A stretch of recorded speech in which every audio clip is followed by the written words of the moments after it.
Salut, c'est Gabrielle Caron. Bienvenue à J'ai fait un humain.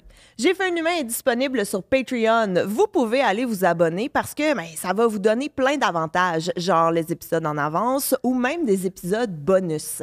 J'ai fait un humain est aussi disponible sur YouTube, donc vous pouvez aller vous abonner à la chaîne.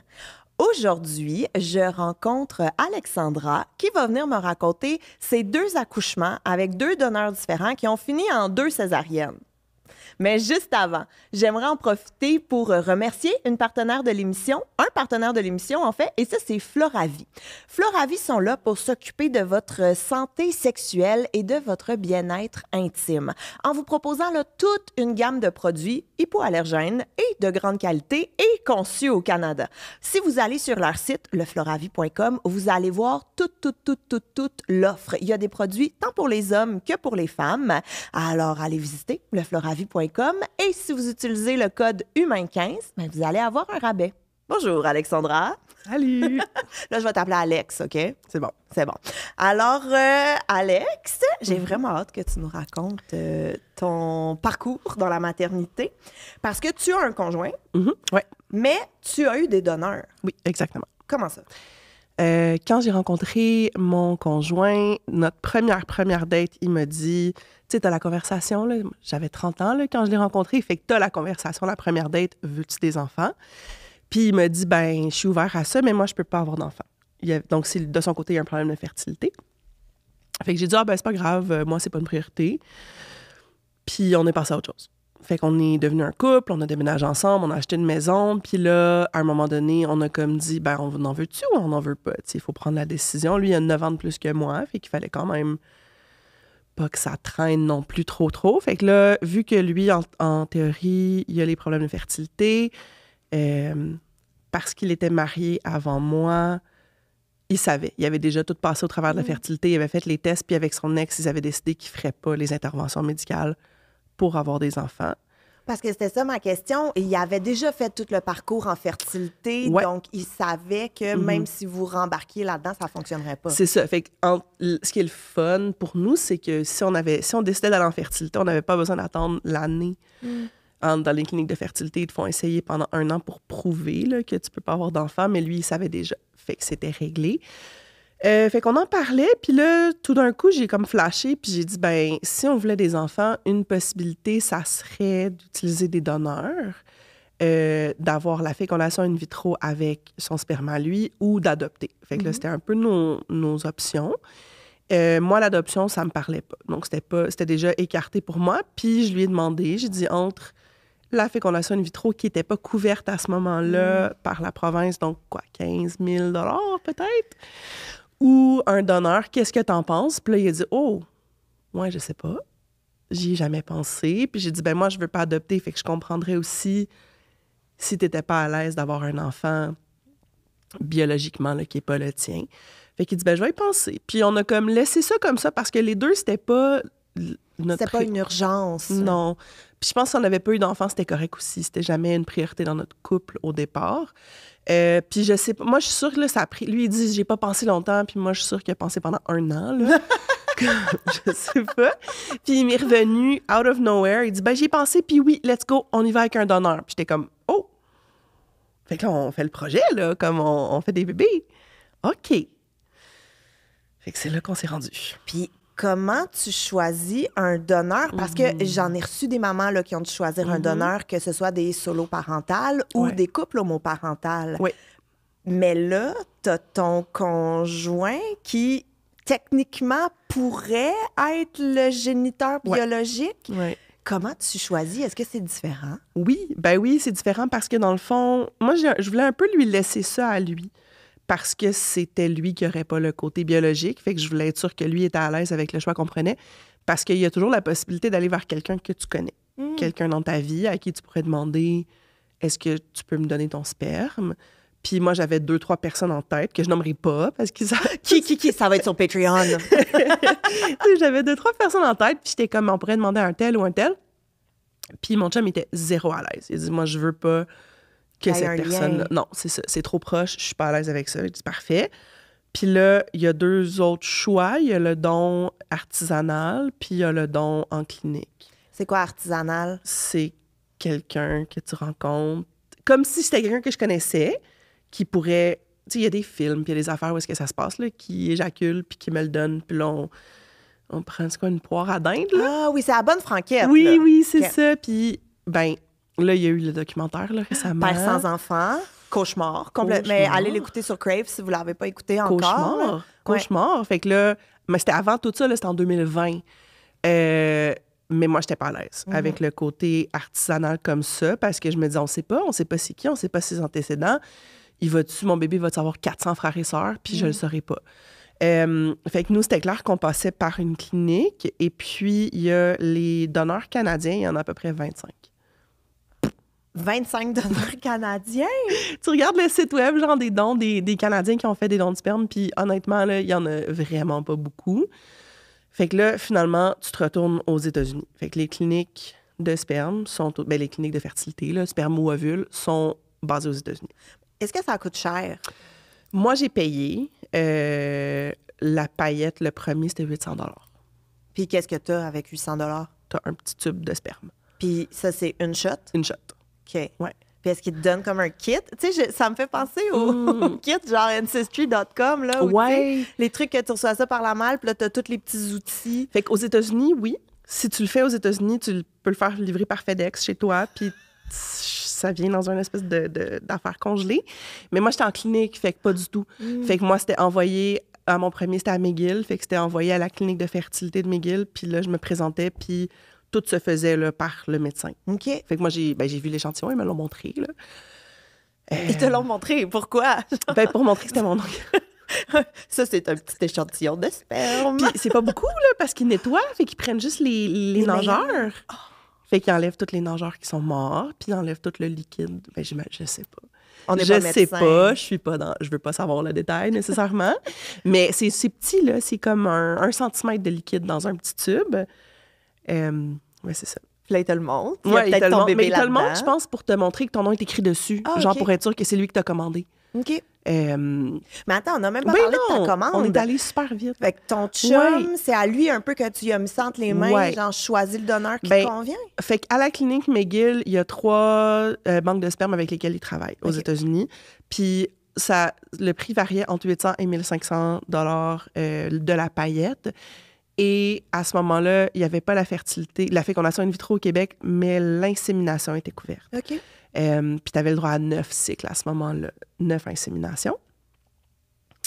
Et puis, nous, moi, j'ai pas de problème de fertilité, fait qu'on s'est dit l'insémination, il n'y aura pas de problème. Est-ce que tu savais que tu n'avais pas de problème? Oh, ils m'ont testé. OK. Ils m'ont testé vu que mon chum, lui, il s'est fait retester pour confirmer, puis moi, ils m'ont testé en même temps, puis moi, j'ai des œufs bien en forme. Là. J'étais pas... Félicitations. Merci.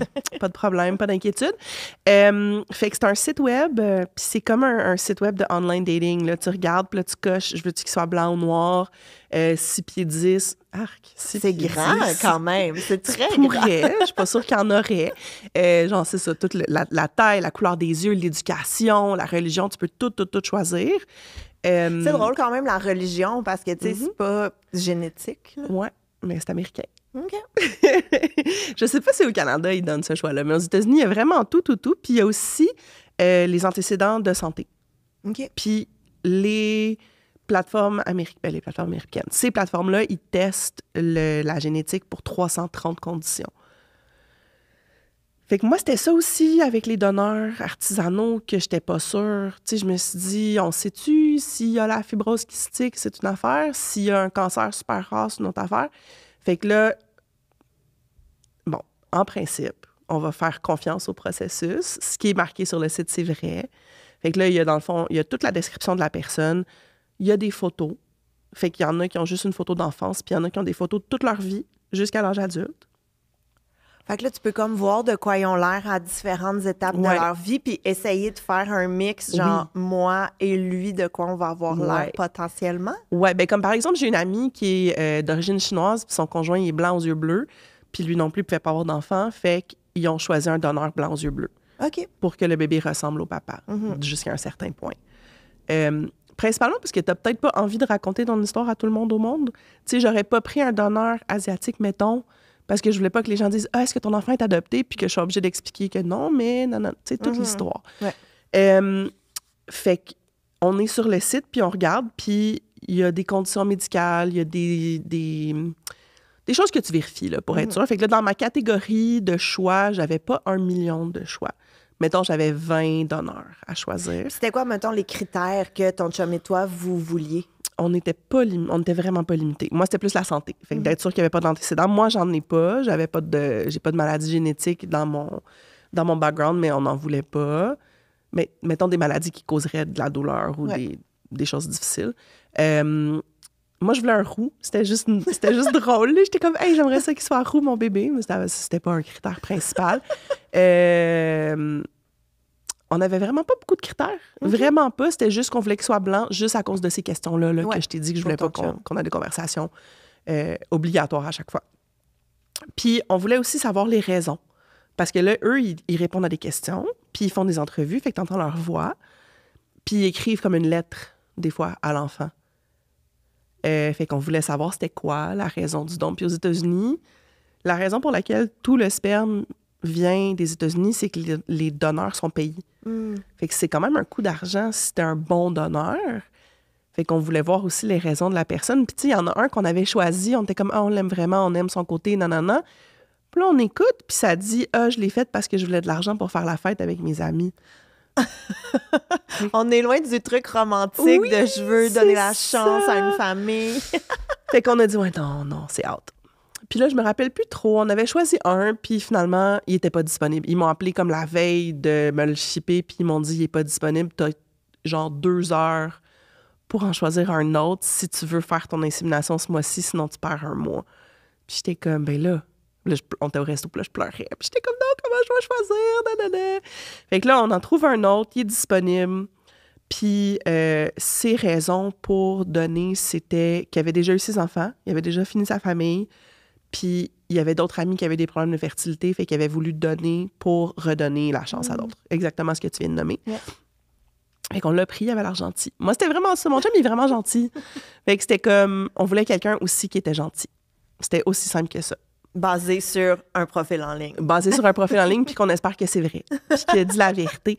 Mais, tu sais, pour reculer en arrière, pour être accepté dans le programme, puis utiliser un donneur, tu as une entrevue avec un psychologue aussi. OK. Puis, on lui a demandé comment on décide. Tu sais, on a des millions de choix. Comment on prend la décision? Puis, elle avait dit, pense à quand tu vas raconter à ton enfant pourquoi tu as choisi son donneur, qu'est-ce que tu vas vouloir lui dire. Puis, nous, on s'était dit ça. On va vouloir être capable de dire des belles choses. Donc, de pouvoir dire qu'il y avait l'argent gentil, ben, c'est important pour nous. Fait que c'est pour ça. C'est comme ça qu'on l'a choisi. Je sais que dans certaines banques, il y a l'option ouvert-fermé. Je ne sais pas si c'est le bon terme, mais que, mettons, si tes enfants grandissent, puis un moment donné, ils font « Hey, papa, je l'aime, mais je suis quand même curieux de savoir c'est qui mon géniteur biologique. Tu sais, il y a cette option de oui, l'enfant peut me contacter ou non, l'enfant ne peut pas me contacter. Vous, est-ce que ça a eu un impact? Oui, c'était non négociable. Okay. Non négociable que notre enfant puisse avoir accès à l'information sur son donneur, autant sur le plan de la santé là, que juste peut-être vouloir savoir c'est qui. Donc, ça prenait absolument quelqu'un qui était ouvert. Donc, ça s'appelle Open ID. Donc, à 18 ans, mes fils auront droit d'avoir accès à l'information. Il y a énormément d'études, de podcasts, de recherches qui ont été faites sur les enfants issus de dons de sperme dans les années 60-70, des médecins qui mentaient aux mères puis qui inséminaient avec leur sperme.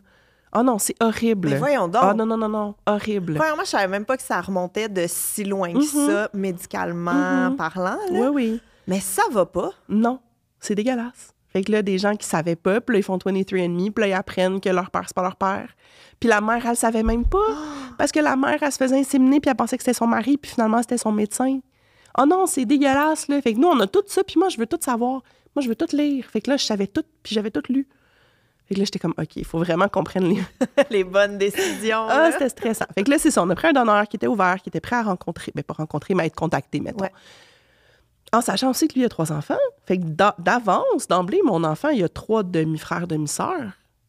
Fait que, bon, c'est important. Fait que nous, c'était un non négociable. Puis la psychologue aussi, elle nous avait dit ça. Elle dit, moi, c'est vraiment, là, je suis pas d'accord avec les dons fermés, les dons anonymes. Donc, ça a diminué de beaucoup la liste des donneurs potentiels. Donc là, vous êtes rendu à, on t'appelle au resto, ça marche pas finalement. Est-ce que tu en choisis un autre? Tout de suite. On était au resto, on est sur mon téléphone, on check le site. OK, lui, il a l'air fin. Il y avait une photo de lui enfant, c'est tout. let's go. Puis on check les antécédents, puis ils mettent tout. Là. Moi, j'ai telle condition, ma soeur, mon père, ma mère. Est-ce qu'il dit la vérité? On espère. Tu sais, dans la vie, on peut juste espérer. Là. Fait qu'on l'a choisi, il y avait l'Argentie. Puis c'est arrivé le lendemain à la clinique de fertilité par FedEx, genre. Ça fait tellement rire. Je sais pas si c'est FedEx pour vrai, là, mais par compagnie de livraison. Fait que t'arrives, on te montre, madame, voici, tu t'installes, on fait l'insémination, t'as aucun problème de fertilité. Non. Fait que toi, tu te dis, ça va y aller. Ouais. Ça a-tu marché? Oui. Du premier coup? Premier coup. Ah, c'est donc bien le fun! Oui, premier coup. Puis en plus, c'était la pandémie, là, fait que tout était solo. Fait que je suis allée sans mon mari à la clinique parce qu'il avait pas le droit d'être là. Fait qu'on était plein. C'était vraiment le fun, en fait. Là, on était comme plein de madames dans la salle d'attente, puis on attendait tout notre tour pour se faire inséminer. Fait que là, ça a pris tellement de temps, puis là, on s'applaudissait toutes, comme à chaque fois que quelqu'un se levait pour aller se faire inséminer, on était comme « Ouais, bonne chance! » Fait que c'était super le fun. Fait que c'est ça. Fait que j'étais allée me faire inséminer, puis là, ils disent « Ah, teste pas avant 2 semaines. » Oublie ça, je ne connais personne qui ne teste pas à tous les jours. Ben là, c'est bien trop tôt. C'est pas grave. C'est pas grave. C'est parce que dans le fond, il y a des médicaments quand même qu'il fallait que je prenne pour l'insémination. Puis il y en a un qui donne un test, un faux positif. Fait que là, tu testes, même s'ils disent de pas tester, jusqu'à temps que tu sois négatif. Puis après... Puis là, tu sais que ton positif va être un vrai positif. Fait que si jamais, dans les plateformes de fertilité, les filles qui écoutent ça, ils ont toutes fait la même chose que moi. Là, on est des abonnés des tests Amazon parce qu'ils coûtent pas cher. En tout cas, tu testes, nanana, puis là, autour de 9-10 jours, ton test est négatif. Puis là, après ça, ton test positif, il est vrai. Fait que tu le sais. Donc, tu tombes enceinte. Oui. On est content. Oui. T'as-tu une belle grossesse? Ben d'abord, on va en échographie de viabilité pour voir en fertilité, tu fais toujours ça. Puis là, il me dit « Ah, ben il n'y a pas de bébé. » Hein? Puis j'étais comme « Ben quoi? » Il dit « Ah, ben c'est sûrement une fausse couche, tu reviendras. » Puis j'étais comme « Allô, la désinvolte? » Comme... Elle dit ça de même, là. Oui. Puis j'étais comme « Mais ça veut dire quoi? » Il dit « Ben reviens la semaine prochaine, on verra. » Puis je suis comme « OK. » Encore toute seule, là, parce que COVID, pas de conjoint. Je reviens la semaine prochaine, c'est un autre médecin, on voit le cœur. Elle est super contente pour moi. Je suis super contente pour nous. Grossesse parfaite, honnêtement, super facile, un charme, du début à la fin. OK. Ouais. Et là, on arrive à l'accouchement. Oui. Comment tu voyais ton accouchement? Moi, je voulais accoucher en maison de naissance. Je pouvais pas accoucher à la maison parce que c'était la COVID, encore une fois, fait que les sages-femmes venaient pas à la maison. Mais je voulais accoucher en maison de naissance, puis c'est long, avoir une place, puis des fois, t'en as pas. J'ai ma place en maison de naissance. J'obtiens une place à 26 semaines de grossesse. Fait que déjà, tout est enclenché, là. Je suis déjà avec un médecin, un suivi. Et je vais à la maison de naissance. Moi, j'habite dans Hochelaga, puis la maison de naissance est à Pointe-Claire, fait qu'à l'autre bout du monde, mais c'est pas grave, j'ai une place en maison de naissance. Le jour de ma visite avec ma sage-femme, on est en amour, on est content, tout va bien, parce que ma grossesse se passe super bien, là, j'ai aucun problème. Cet après-midi-là, je reçois l'appel, test de diabète positif. Puis quand tu as le diabète, tu peux, si tu peux le contrôler par l'alimentation. Si tu as besoin d'insuline, là, on va loin, là, mais si tu as besoin d'être médicamenté pour le diabète, tu ne peux pas être suivi en maison de naissance. Fait que là, moi, je capote. Puis je me dis, je vais tout faire, je vais tout changer. Moi, je mange pas bien dans la vie, là. J'étais du genre à manger genre du craft dinner pour dîner, puis un brie fondant pour souper, puis pas de légumes, puis pas d'affaires. Fait que je me dis, je vais tout changer, tout va bien aller. Pendant 2 semaines, rien à faire. Puis là, c'est vraiment long et plate, là, mais il y a un taux un taux de diabète là, que tu peux pas contrôler par l'alimentation. C'est tes hormones. Au bout de 2 semaines, on n'a pas le choix de se dire, ben c'est ça qui est ça. Fait que là, je suis transférée de la sage-femme à l'hôpital de La Salle. Fait qu'encore à l'autre bout du monde, parce que c'était là... Associé avec ta maison de naissance? C'est ça. Fait que là, j'ai pas de médecin. Je suis suivie en clinique à risque. Mais mettons, là, moi, je me suis toujours demandé, mettons, tu es associée à La Salle, mais même si tu te pointes à Maisonneuve, ils vont pas te revirer de bord, là? Quand t'accouches, non. Mais là, j'étais à 26 semaines, 28 semaines. Fait qu'il fallait que je sois suivie pour mon diabète. T'es suivie, OK. Ouais, bon. c'est ça. Normalement, sinon, tu peux accoucher à côté de chez vous. Tu sais, t'imagines, t'arrives à Maisonneuve en full contraction, puis ça comment? On n'est pas La Salle. Ouais, non, c'est ça. Fait que non, une fois que t'es en contraction, tu peux accoucher où tu veux. Ben moi, j'avais à Gatineau, il y a bien des filles qui accouchent à Ottawa. Pour cette raison-là. Bon. Donc, on revient à La Salle. Tu voulais accoucher en maison de naissance, finalement, diabète, tu dois prendre de l'insuline, donc on te ship à l'hôpital de La Salle. T'es-tu déçue? Très. J'ai pleuré pendant 2 semaines. Je ne voulais pas accoucher à l'hôpital. Je voulais pas je voulais pas de processus médical, je voulais pas, tu sais, l'épidurale, je m'étais toujours dit, je vais décider rendu là, je m'en fous, là, c'est pas une décision que je prends aujourd'hui, mais tout le reste, je voulais pas que ça soit médicalisé. Puis là, ça l'était parce que je prenais de l'insuline. Puis là, je suis suivie à l'hôpital, mais j'ai pas de médecin attitré. Fait qu'à chaque fois que je vais à l'hôpital, je parle au médecin qui est là cette journée-là. Il y a personne qui me suivait. Fait que moi-même, il fallait que je suive tout mon dossier, combien d'insuline je prends, qu'est-ce que je fais avec ça. Il fallait que je leur dise à chaque fois, je les mettais à jour sur mon dossier. Il fallait que je sois... Une chance que j'aime ça tout savoir, là, parce que il fallait que je sache tout. Fait que c'est ça. Fait que je suis suivie à la salle, puis quand t'es à risque, parce que avec le diabète, t'es considéré à risque, t'as des suivis aux 2 ou aux 4 semaines, là, je me rappelle plus. Puis des échographies plus rapprochées. Puis souvent, un déclenchement à 38 ou 39 semaines. Ils te laissent pas aller jusqu'au bout. Ils te laissent pas aller jusqu'au bout à cause que le diabète, ça fait des gros bébés, puis ça vieillit ton placenta de façon prématurée. Fait que tu veux pas nécessairement plus avoir de placenta qui fonctionne. Est-ce que tu as été déclenchée? Ben, en fait, j'ai commencé à faire de l'hypertension. Fait que j'ai commencé à faire de la haute pression. Puis là, il a fallu que je sois médicamentée pour ça. Fait que j'étais double suivi. Puis là, à 38 semaines, ma pression était trop élevée puis ils pouvaient plus la gérer. Fait qu'ils m'ont déclenché à 38 semaines, finalement. OK. Ouais. Et là, ça, on te prépare dans le sens qu'on te dit, demain matin, tu vas être déclenché, présente-toi à l'hôpital. Ouais. Comment tu te sens? On sait que tu as déjà pleuré 2 semaines. Oui, ben j'avais fini mon 2 semaines. OK. Tu sais, je pleurais à 26 semaines, fait qu'à 38, j'étais en paix, là. Avec ça, je savais que j'accouchais à l'hôpital. Puis, j'avais une doula. Là, c'est important de le nommer. J'avais pas ma sage-femme, mais j'avais ma doula qui m'avait tout expliqué de A à Z, qu'est-ce qui va se passer dans un déclenchement, les médicaments potentiels, quel effet ça fait sur moi, sur le bébé, sur l'accouchement, si ça. Fait que j'avais toute l'information que je voulais savoir. Mais j'avais aussi entendu tellement d'histoires d'horreur de déclenchement, ça s'appelle un échec de déclenchement, où est-ce qu'ils font toutes les mesures, une après l'autre, parce qu'il y a 3 ou 4 mesures qu'ils peuvent faire. Puis là, ça marche pas. T'es épuisé, ton corps est épuisé, ton bébé est épuisé, puis tu finis en césarienne. Fait que là, moi, j'arrive, 38 semaines, déclenchement, puis il commence par le plus smooth, là, ça s'appelle du Cervidil.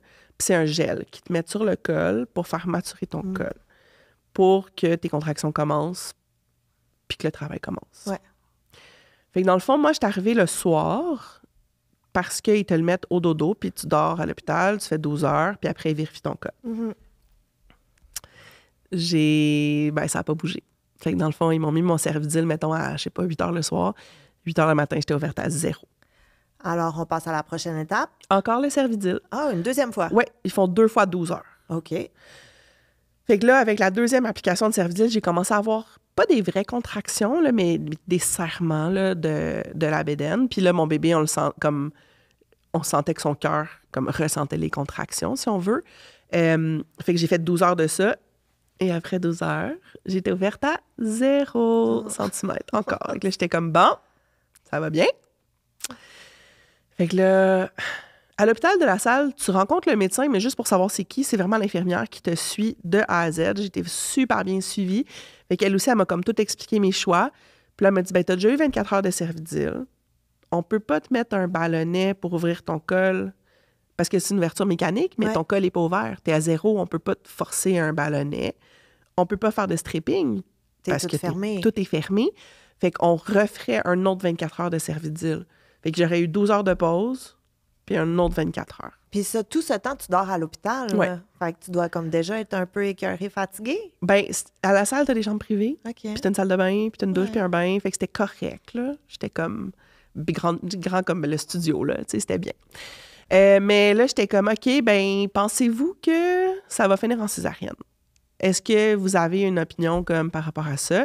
Parce que si c'est pour finir en césarienne, on peut tout éviter les millions de complications qui vont venir avec toute la cascade d'interventions. Fait que là, elle dit, attends, je reviens. Elle est allée voir le médecin, puis elle est revenue 12 secondes plus tard pour dire, veux-tu une césarienne demain? Puis je dis, ouais. Ouais. Ben, c'est genre l'histoire d'accouchement la plus rapide au monde. Ben, il s'est rien passé, puis là, tout d'un coup, j'ai eu une césarienne. Ouais. Mais on dirait, j'ai envie de dire, tant mieux. À ce moment-là, oui, tant mieux. Parce que, comme tu dis, tu t'es comme évité la douleur, les complications, le stress. Oui, puis le stress pour le bébé aussi, pour pas que lui, son cœur, il commence à Je sais pas si ça accélère ou ça ralentit, mais peu importe, là, qu'il lui arrive quelque chose. Fait que moi, j'ai dit, let's go, on fait une césarienne. Fait qu'ils m'ont dit, ben c'est parfait, relax, commande à souper, on va te donner un médicament pour arrêter les contractions, parce que j'avais des contractions à ce moment-là. Puis demain matin, 10h, on te fait une césarienne. J'étais comme, c'est chill. OK, let's go, on fait une césarienne. Fait que le lendemain matin... Super à l'aise, super tranquille, il m'amène à la salle d'op. Puis là, ben, il me fait ma césarienne. Comment tu te sens? J'ai vomi. Ah, super! Ouais, ça va super bien. Parce que moi, dans la vie, je vomis pas. Même, j'ai pas vomi de ma grossesse au complet, genre avec mon premier. Puis là, je suis couchée dans la salle. Puis tu sais, t'es pognée dans le lit, t'es gelée, tu peux pas bouger. Puis là, j'étais toute mal à l'aise, là, tout allait pas. Mais à part ça, c'était correct. À part avoir mal au cœur, je sais pas qu'est-ce qu'ils te donnent là, pendant une césarienne épidurale, péridurale, rachidienne. Cette affaire-là, qui te pique dans le dos, j'ai rien senti.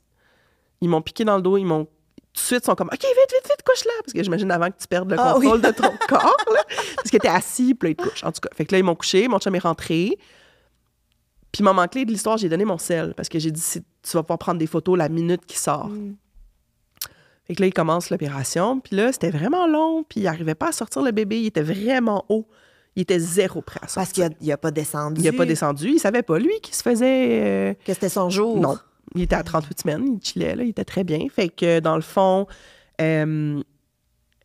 c'était bizarre. Puis il y a d'autres filles qui l'ont dit. Je sentais tout en dedans de moi, mais il était haut, là, dans mon diaphragme. Fait qu'elle donnait des coups quasiment pour le sortir. Puis mes poumons se vidaient, genre. Fait que je faisais... Hey! Mais j'avais aucun contrôle. Je regardais mon chum, j'étais comme, voyons, qu'est-ce qui se passe? Là,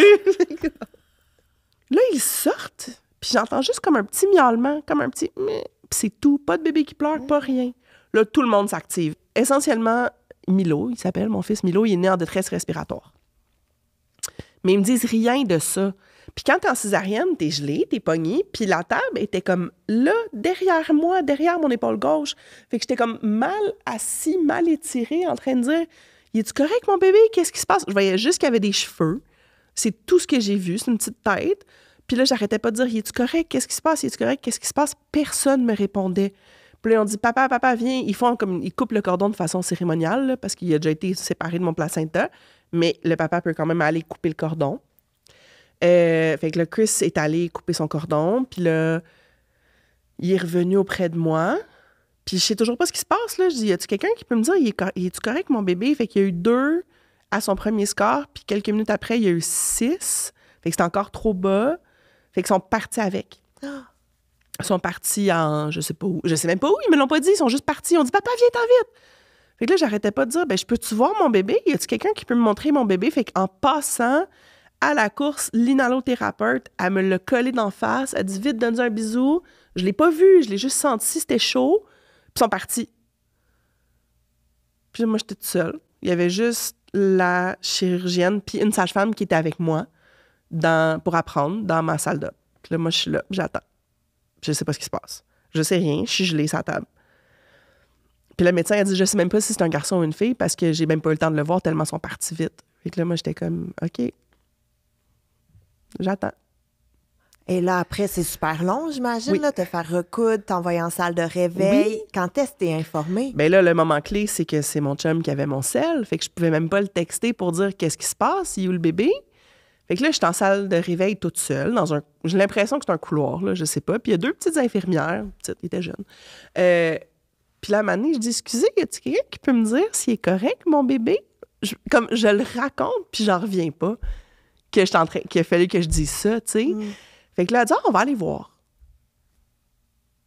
OK. Fait que là, elle revient avec mon sel, puis elle avait pris une photo de mon chum en peau à peau avec Milo pour me montrer que tout était correct. Là, j'ai commencé à texter mon chum, puis finalement, il était parfait. Il était parfait. Ils ont juste eu besoin d'aspirer son mucus là, dans ses poumons. Puis il n'est même pas allé en néonat. Il n'y a rien eu. J'avais déjà tiré mon colostrum. Fait qu'ils ont donné du colostrum. Puis il était parfait. Il n'y avait pas de problème. On aurait comme pu s'éviter là, cette 2 heures-là, on dirait. Il aurait pu me dire tout va bien, c'est beau. Comme non, personne, rien, quoi que ce soit. Fait que là, il me ramène dans ma chambre. Puis là, les préposés, ils me nettoient, ils m'organisent tout. Nanana. Puis là, mon chum arrive avec un bébé dans les bras. Puis là, je me rends compte après qu'il n'avait pas le droit. Là. Il fallait qu'il le pousse dans sa petite trou de bac à légumes, là. Ouais, c'est ça. Mais il est rentré, puis il dit « Devine qui est là! » Fait que là, moi, j'étais comme « Ah! » Puis là, il me dit « Je l'aime tellement! Est-ce que tu l'aimes? » Je dis « Ben, je sais pas. » Je dis « Je l'ai pas rencontré, je sais pas c'est qui. » Fait que là, il est venu me le donner. Fait que mon chum, ça a été l'amour dès le début, dès la première minute. Puis moi, ben, ça a pris déjà de le rencontrer. Puis ça a grandi avec le temps, là. Ouais. Et là, Milo va bien, Oui. t'as ta césarienne pas urgente. Fait que super relax. Mais on est quand même loin de un accouchement en maison de naissance. Quelques années plus tard, Oui. on arrive avec ton deuxième bébé. Deuxième bébé. Même processus avec un donneur. Vous n'avez pas le même donneur. Non.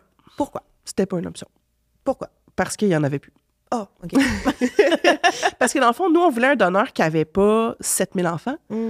Fait qu'on a pris une pile les paillettes, c'est 800 là. Tu veux pas nécessairement... Il y en a des couples qui sont... Je comprends, qui achètent comme 15 paillettes pour faire toute leur famille avec le même donneur puis avoir leur réserve pour tout acheter. Mais nous, c'était pas financièrement une option nécessairement. Puis on s'est dit, on va l'acheter au fur et à mesure.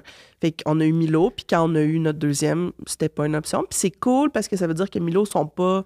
300. C'est là. ça. Il y en a plus depuis que Milo est né. Il y en a plus. Puis ça se passe bien avec l'autre donneur, dans le sens que c'est un peu le même processus de on le magasine, il nous convient, Ouais. on le fait livrer par FedEx à McGill. FedEx. On a changé de clinique parce qu'on a OK. déménagé en Outaouais. OK. Puis là, le médecin, même chose, le médecin il me dit, ben là, si tu veux le faire là, il faut que tu le fasses livrer demain, sinon tu manques un mois. Puis moi, j'étais comme, je manque pas un mois. Fait que, ah ouais, let's go online, on check, on en choisit un, il est disponible, on appelle, oui, il arrive le lendemain. Et avec Milo, tu as eu une seule insémination. Avec ton deuxième? Avec Zéphyr, mon deuxième, une seule insémination aussi. Bon, OK. Fait que toi, tu n'as aucun problème de fertilité, là. Vraiment pas. Tu tombes enceinte. La grossesse se passe bien comme la première? J'étais très malade. Oh. Ouais. Ben, en fait, tu sais, c'était pas si pire que ça, mais j'ai vomi à tous les jours jusqu'à 35 semaines. Fait que c'était pas le fun. Tu sais, j'étais fatiguée.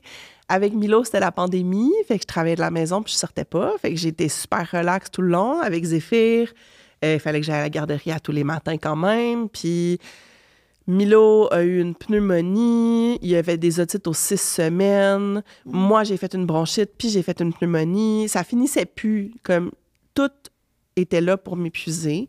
Puis tu as 2 enfants, je sais pas pour toi, mais on n'a pas la patience au deuxième qu'on a au premier. Bien, c'est que la grossesse, ça passe un peu dans le beurre. Ouais. Parce que tu t'occupes du premier, la garderie, les soupers, les maladies et tout. Fait que hey, t'es comme moins en train de te flatter à bédaine en faisant « Mon Dieu, j'ai tellement hâte. » Ouais. J'étais comme, attends, j'étais à combien de semaines, là? Ah ouais, OK. Fait que c'était long, puis j'étais moins patiente, puis tout était trop, mettons. Puis genre, à 7 mois... Puis je travaille de la maison, là. Je pouvais quand même faire des petites siestes l'après-midi, mais bon, c'était trop. Puis à cause qu'on n'arrêtait pas d'être malade, puis on n'arrêtait pas d'aller chez le médecin, puis je dormais plus, là, parce que Milo, il a aujourd'hui 3 ans et demi, puis il fait pas encore ses nuits. Fait que c'était pas... C'est ça, c'était pas gagné d'avance, là. À 7 mois, mon médecin, elle m'a dit je te mets en arrêt de travail, c'est fini. T'arrêtes de travailler là parce que tu dors plus, t'existes plus, t'as besoin de te reposer avant d'accoucher. Puis à ton premier, tu voulais justement maison de naissance. Au deuxième, Impossible. Pourquoi? Ben, à cause que j'avais eu une césarienne avant. Bon, il y a 1 million d'affaires. Premièrement, césarienne. Deuxièmement, j'ai 38 ans. Fait que déjà... Et moi, je me suis jamais... T'es vieille! Ben, ils me l'ont jamais dit. Ils m'ont jamais appelé gériatrique. Ah. Quand même, c'est un honneur, Oui. on dirait. Mais on le sait tous que parce que je suis vieille, c'est un risque. J'ai fait du diabète de grossesse à mon deuxième. J'ai eu le diagnostic à 14 semaines, insuline tout de suite, fait que pas possible. Fait que j'ai été suivie en grossesse à risque dès le début avec lui. Fait que l'avantage, c'est que j'ai eu un médecin du jour 1 jusqu'à la fin. Fait que grossesse gériatrique, surpoids. Donc, déjà, en plus, moindrement que t'oses avoir plus de poids, ben, t'es à risque. Hey, c'était écœurant. Je veux dire, je fais une parenthèse, là, mais moi, quand j'étais enceinte, ma médecin, elle arrêtait pas de me dire que je prenais du poids puis que j'étais grosse. Ouais. Puis elle me le disait pendant que j'étais sur la balance. Si j'ai tout haï, j'ai failli arracher la tête à peu près 400 fois. Puis, tu sais, les sages-femmes, ils font pas ça. Fait que, en tout cas, bon.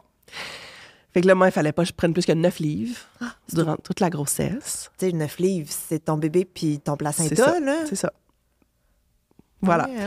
Fait que tout ça, le diabète, là, l'hypertension qui était restée après mon premier. Fait que tout faisait en sorte que je savais que j'aurais pas de maison de naissance. Puis c'était pas un rêve que j'avais au deuxième. Puis même si tu étais à l'hôpital, est-ce que tu voulais quand même l'essayer naturel?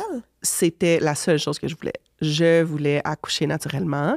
Puis tu l'as dit au début, j'ai eu 2 césariennes. Fait que clairement, j'ai pas eu ce que je voulais. Mais j'y ai tenu jusqu'à la fin. Une des raisons... Bon, il y avait 2 raisons pour lesquelles c'était important pour moi. Un, avec Milo, ça a pris 1 semaine à avoir ma montée de lait.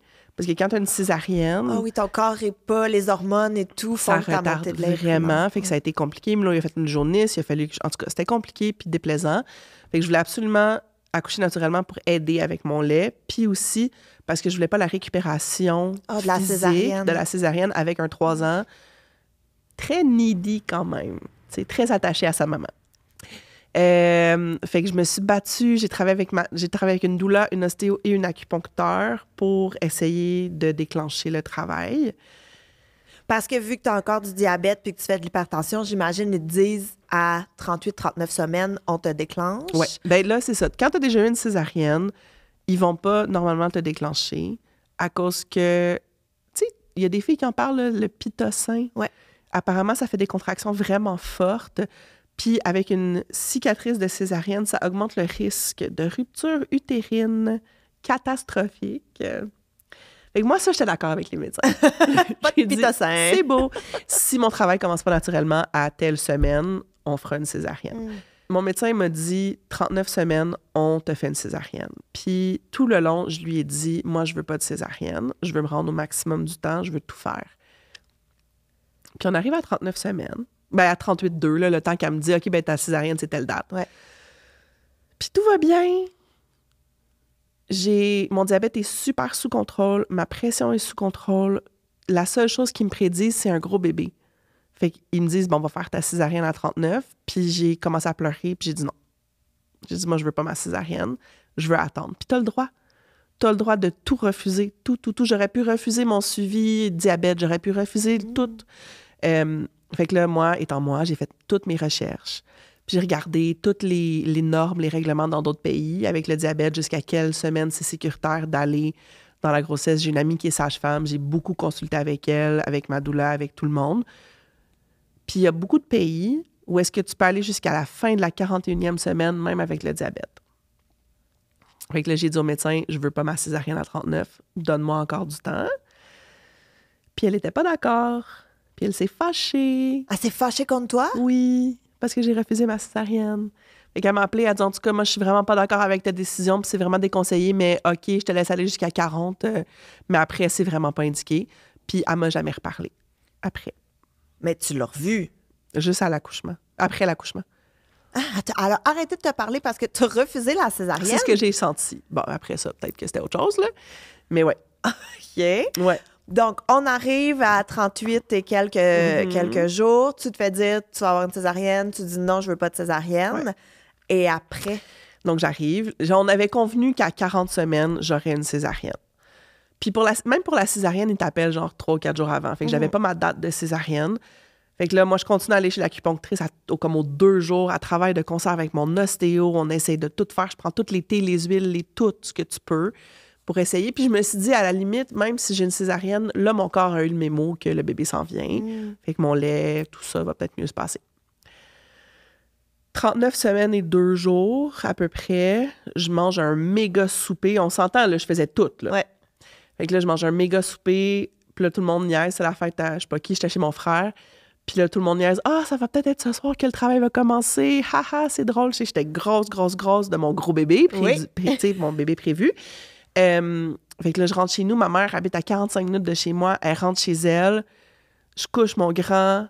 Je suis dans son lit, parce qu'on se rappelle, on est très fusionnel. Et là, je sens un liquide. Je me dis, oh my God, j'ai perdu les os. Dans le lit de mon fils. Ça sera ça l'histoire. Je suis full énervée. Nanana. Fait que là, il vient de s'endormir. Je me faufile dans la salle de bain. Là, j'envoie une photo à ma doula. Je dis, voici mon liquide. Est-ce que je perds mes os?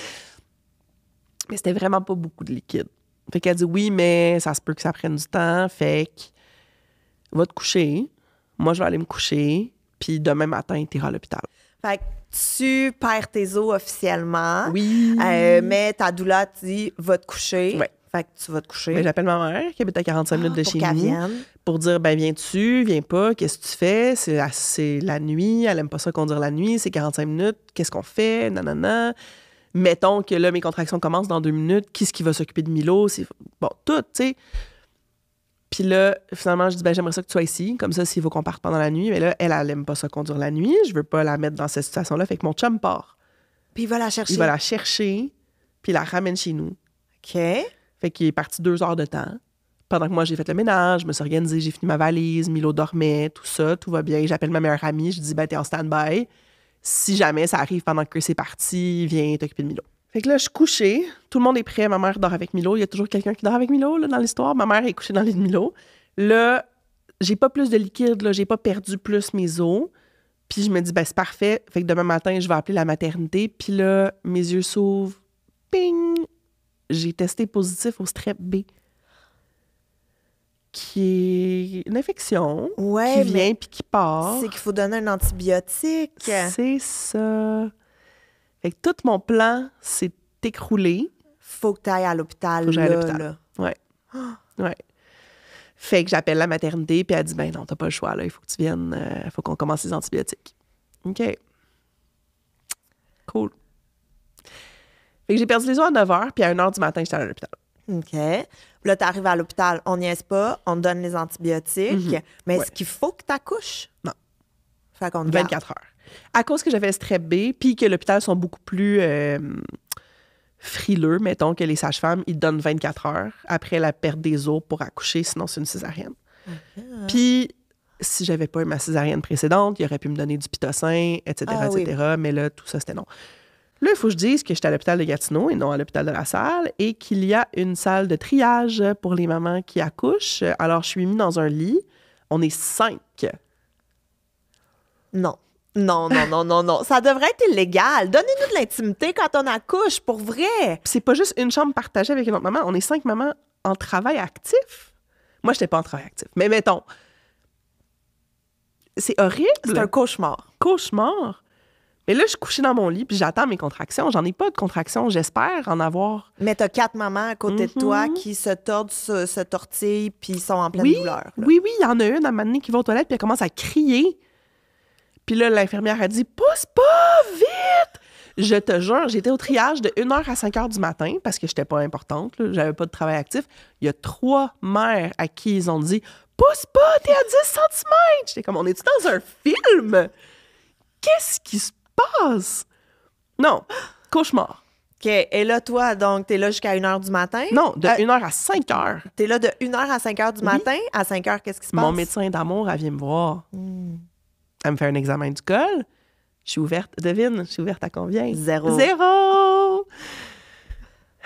Fait que là, elle dit, ben, regarde, hein, je t'avais dit que ça serait une césarienne. Ouais. Elle te nargue. Ouais. Elle a même pas dit allô. Elle est juste rentrée, elle a fait mon examen, elle a dit, ouais, ça va être une césarienne. Comment tu te sens? Mais je suis fâchée, je veux pas de césarienne, j'en veux pas. J'avais eu espoir, j'avais perdu mes os, j'étais contente. Là, je suis fâchée, je suis dans une salle plein de monde qui accouche, aucune intimité. Là, je me suis aussi rendu compte, au même moment que c'est con, là, pourquoi ça m'a pris 9 mois, que j'étais plus juste la maman de Milo, que j'allais rentrer à la maison puis j'aurais plus juste Milo, fait que je suis triste. Toute. Puis là, je dis, ben, je peux-tu bouger? Je peux-tu faire du ballon? Je peux-tu faire quelque chose pour essayer de commencer mon travail? Ah non, mais t'es encore en triage, on peut pas. Parce que j'étais pas en travail actif, mais je pouvais pas partir parce que j'avais perdu les os. Fait que j'étais comme pognée là, genre. Finalement, il y a une infirmière qui me dit, viens, on va te donner une salle d'accouchement, même si t'accouches pas. On va te donner un ballon, t'as un bain, prends ton temps, ton intimité. Fait que j'ai eu un moment où est-ce que j'étais dans une pièce, j'ai dormi un peu. Une chance qu'il y a du personnel hospitalier bienveillant à travers tout ça.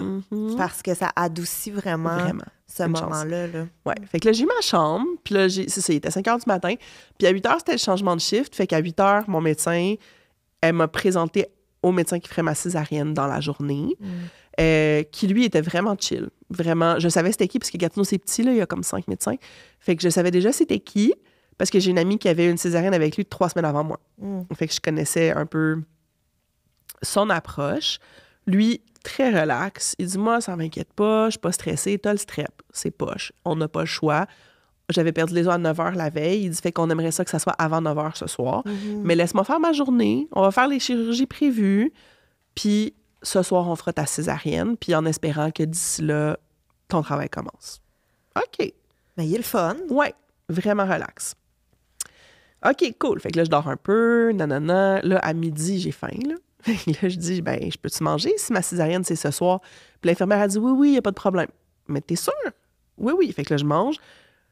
1 heure après, le médecin revient et dit, OK, on fait ta césarienne. J'étais comme, mais non, mais je viens de manger.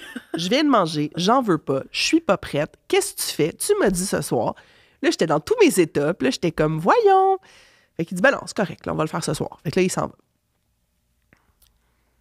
Blablabla, je dors, je perds encore un mini peu d'eau, j'ai un mini espoir. Et non. Fait que là, il faut revenir à l'histoire de l'accouchement de Milo, que je n'ai pas vu à la naissance. Fait qu'après tout le reste, la seule chose qui me restait, c'était de dire, je veux voir mon bébé. J'ai peut-être une césarienne, j'ai peut-être rien d'autre que ce que je veux, mais montrez-moi mon bébé à la naissance. S'il y a une urgence médicale, partez avec, mais montrez-le-moi au moins. Mais en plus, si on peut, je peux-tu faire du pot à pot? Fait que là, oui, pas de problème, il y a toujours du pot à pot, blablabla, etc. 7h30 le soir, le médecin rentre, il dit là, on n'a plus le choix, il faut faire ta césarienne. Puis je dis, ben parfait, je vais-tu avoir le pot à pot? Il dit, ben non. Mais voyons. Je dis, ben vous m'avez dit que oui. Puis il dit, ben non, parce que là, c'est une césarienne d'urgence, puis on n'a pas le staff nécessaire. Ça prend une infirmière attitrée à ton bébé pour le tenir sur toi. Fait que là, il dit, non, t'auras pas de pot à pot. Puis là, je dis, ben, c'est inacceptable. Puis là, je commence à pleurer. Là, j'étais plus capable de parler. Fait que tout ce que je disais, c'est inacceptable, c'est inacceptable, c'est inacceptable. Puis là, mon chum, il essayait aussi de dire, c'est la seule chose qu'elle veut, c'est son pot à pot. Puis là, j'avais dit à ma doula, viens pas, parce que ça sert à rien. Puis c'est... Mais elle est arrivée à ce moment-là. Puis elle a passé 1 demi-heure à s'ostiner avec le médecin pour dire, elle veut du pot à pot, elle va avoir du pot à pot, faites quelque chose. Mais on peut pas, blablabla. Fait que là, finalement, elle dit, ben parfait, accouchez-la demain. Faites sa césarienne demain dans la journée. Ça sera pas une césarienne d'urgence. Elle va attendre jusqu'à demain. Fait que là, finalement, il accepte. Il accepte de faire le pot à pot. De faire le pot à pot, de mettre une infirmière sur mon cas pour que je puisse faire le pot à pot. OK, c'est bon. Fait que là, on part pour la salle d'op. Puis, mais je pleure. J'ai pleuré jusqu'à la porte de la salle d'opération parce que je voulais pas de césarienne, parce que j'étais pas sûre que j'aurais mon pot à pot, parce que 1 million d'affaires. Fait que je suis vraiment rentrée à reculons. Puis, peut-être parce que c'était une césarienne d'urgence, je sais pas. La salle était pas prête, ou c'est peut-être juste comment ils font ça à Gatineau. Mais ça a pris une éternité. Puis là, j'étais super fatiguée parce qu'ils m'avaient donné des médicaments pour pas que je vomisse. Puis là, j'essayais juste de garder les yeux ouverts, puis il me semble que ça a pris... Tu sais, le premier, j'étais super relax, puis le deuxième, j'étais comme vraiment déçue, puis c'est pas ça que je voulais. Puis j'ai rencontré l'anesthésiste, puis elle était vraiment fine, puis je disais, tout ce que je veux, c'est voir le bébé, tout ce que je veux.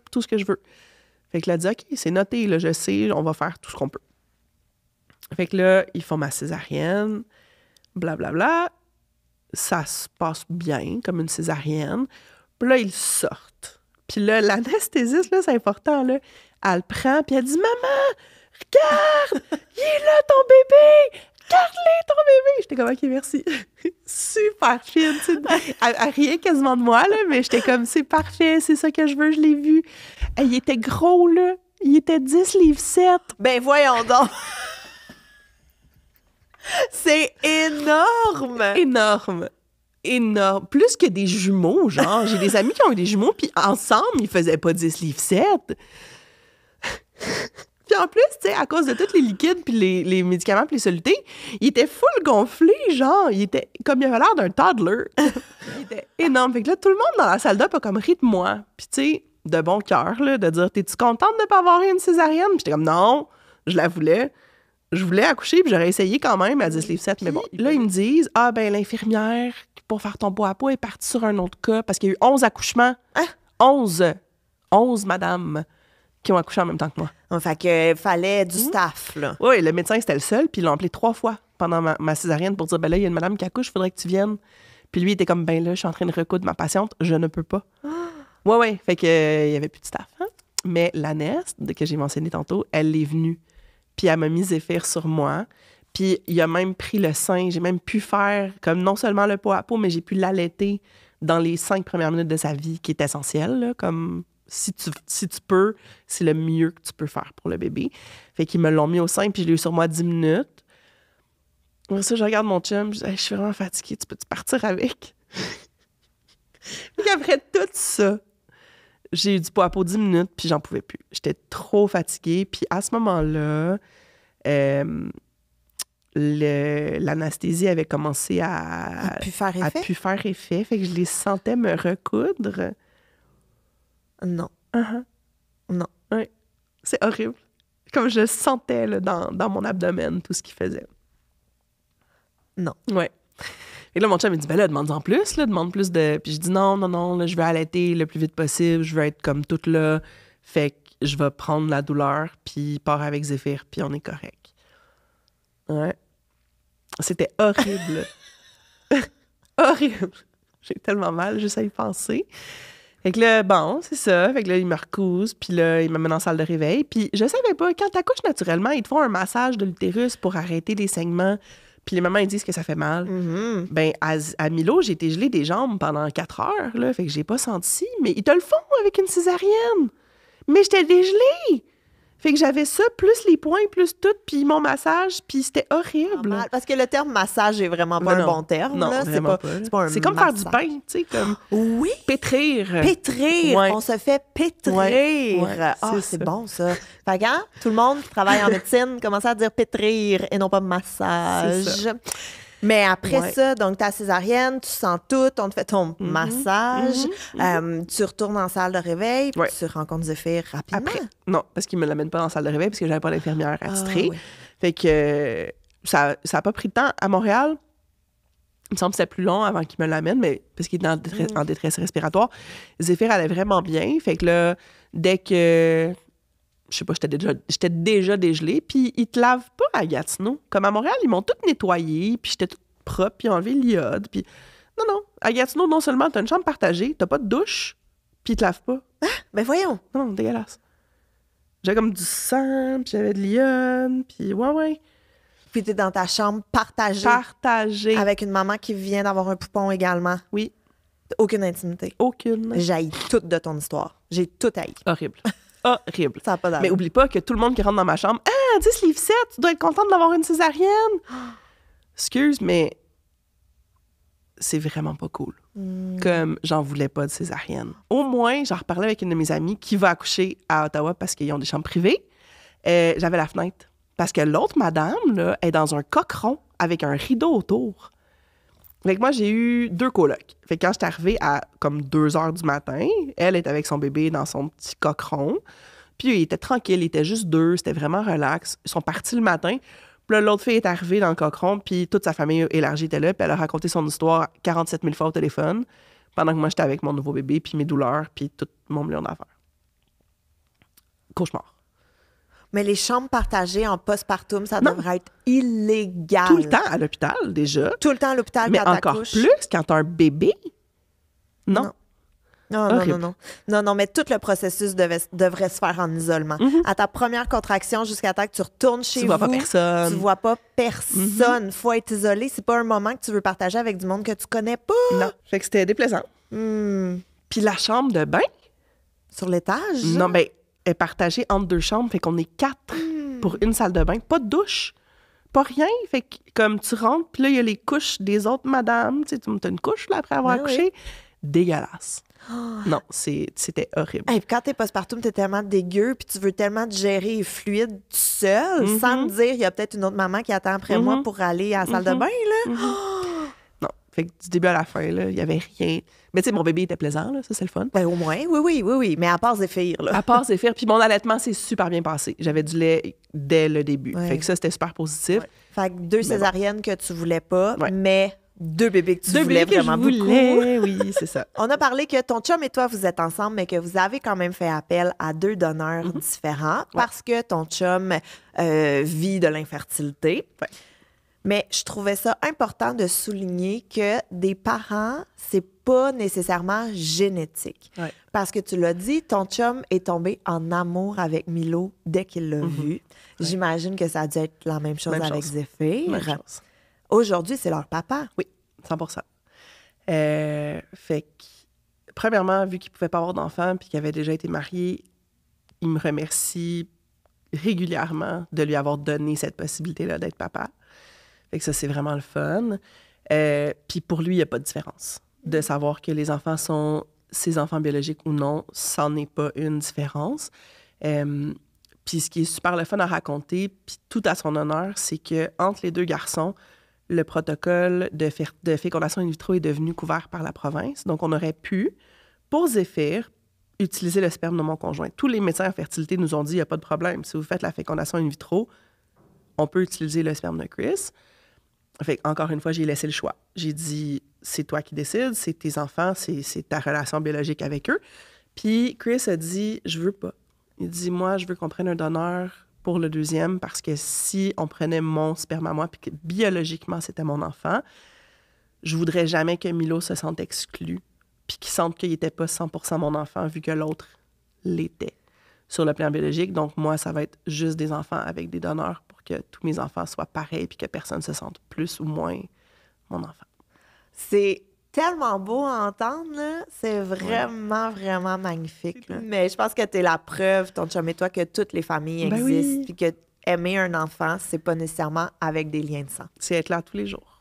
Merci. J'aimerais remercier un partenaire de l'émission, et ça, c'est Dose. Dose, c'est une entreprise québécoise qui vous propose des shots pressés à froid, qui vous donnent un kick d'énergie sans la caféine. Ils ont plein de sortes, dont gingembre et curcuma extra fort et le tout nouveau gingembre et miel. C'est fait avec des produits biologiques, des produits frais, et les bouteilles sont faites 100% de plastique recyclé. Vous pouvez trouver tous les produits Dose dans les grandes surfaces, comme les épiceries, mais vous pouvez aussi les trouver en ligne sur le site dosejuice.com. Vous pouvez même utiliser le code J'ai fait un humain 20. Alex, j'ai une dernière question pour toi. Qu'est-ce que tu aimerais dire aux mamans qui nous écoutent? Je pense que les vieilles, pas vieilles âges, là, mais les mamans qui ont déjà des enfants, ils vont peut-être mieux comprendre, mais on sait rien. On ne sait rien, on ne contrôle rien. On l'a vu, ma déception vient du fait que je voulais contrôler puis j'ai pas pu. Même si je le dis, on sait rien. Fait que de juste laisser aller le plus possible les choses puis d'accepter que ce qui va arriver, c'est ce qui va arriver puis de s'entourer avec des gens qui ont fait confiance pour passer au travers. Et merci beaucoup, Alex. Ça fait plaisir.